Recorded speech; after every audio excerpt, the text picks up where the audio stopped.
Hey, if you couldn't guess by the title, cover card, and me telling you right now, I'm going to be talking about the book Soul of a Citizen. Specifically Chapter 3, Taking a Step in the Right Direction. Chapter 3 starts off like any other with a quote by a wise old man. My personal favorite from this chapter is, "The journey of 1,000 miles starts with one step," by Lao Tzu. Now, while you don't have to be a wise old man to appreciate this quote, it is a great way to break down a seemingly impossible goal or even just get started. Like how I got started editing and sitting through this overly ambitious video. In fact, the book mentions someone you may or may not know that also suggests the same method. Martin Luther King.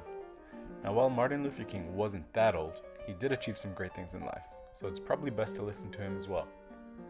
He suggested that we proceed at our own pace, step by step, breaking down our goals into manageable tasks until we succeed. I'm actually proud of myself for making it this far in the video with only one mental breakdown, 3 cups of coffee, and for moving one step at a time. See what I did there?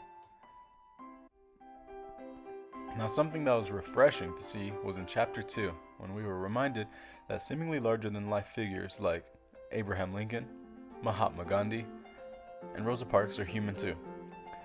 And while all these people and others not mentioned are incredible, it is easy to mistakenly assume that these people had more time, energy, courage, vision, or more knowledge than a normal person because of their achievements, especially Professor Joyner, for hopefully thinking that these jokes are witty and deserving of an A+.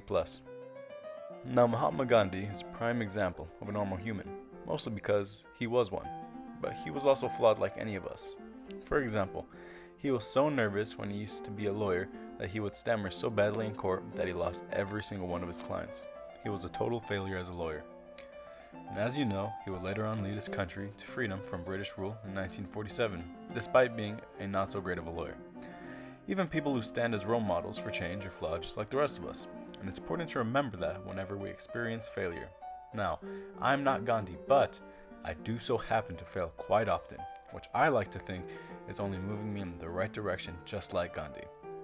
And maybe, just maybe, if we all fail enough and keep moving one step at a time in the right direction, we will all arrive at a better place.